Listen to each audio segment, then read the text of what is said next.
Alright, what is good with y'all boys? It's your boy Jay, and today we are grading the Giannis trade. Let's get into it. Before we get back into the video, I want to give a big shout out and thank you to Underdog Athletics for sponsoring today's video. They're not just about athletic wear either. They're a Christian-based brand, so everything they stand on is about faith, discipline, and purpose, which I really respect. If you're into sports, training, or just want some clean athletic wear, they got you covered with performance gear and everyday fits. Make sure you check out the link in the description. And just to let y'all know, when you use that link, I do get a small 10% commission.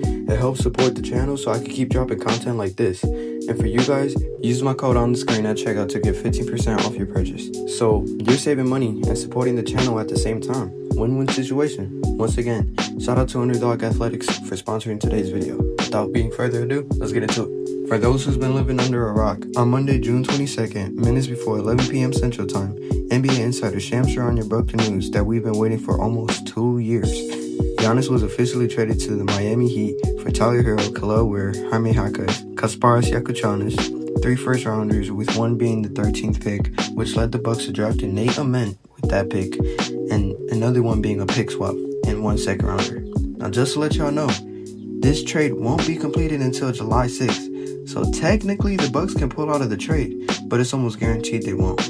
Also, the Bucks did trade fan favorite Bobby Portis to the Miami Heat in this trade.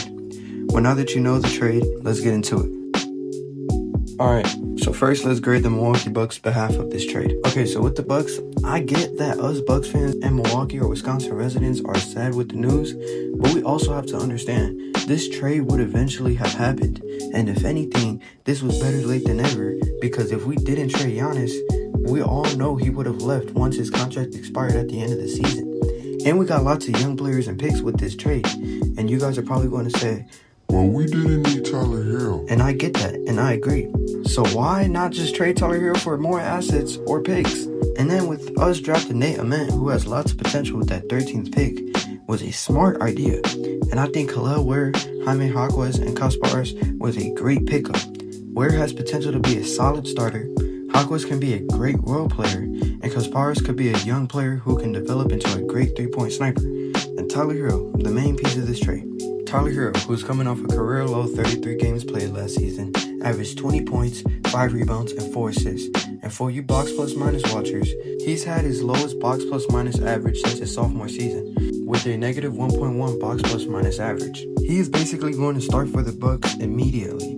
But the thing is, do we really want to pay Hero given that this is the last year on his contract and he will want a payday and we're in a rebuild? I don't think so. With that being said, I think we should trade Hero at the trade deadline, only given that we aren't in playoff position. And we should trade him for picks and 1 or 2 young players. But overall, the Bucks get a solid B-. This grade has a ceiling of an A. This would never be an A+ given that Giannis will most likely be a top 15 to 10 player of all time when he retires. Now it's time to move on to the Miami Heat. Boy oh boy, the Miami Heat landed a top 5 player in the league in Giannis Antetokounmpo and paired him with somebody who dropped 83 points in a single game last season, the most since Kobe Bryant's 81 points. But the thing is, they have gutted their bench, and now they have guards starting that are definitely backups on current championship contending teams. And we all know that the Heat got Giannis to contend for a ring. But the thing is, when Giannis isn't on the court, whether he's injured, exhausted, or whatever, what will the Heat look like? Same thing goes for Bam. When Bam isn't on the court, whether he's injured, exhausted, or whatever, what will they look like? But the thing is, they have someone who could fill their role in, and that is Bobby Portis.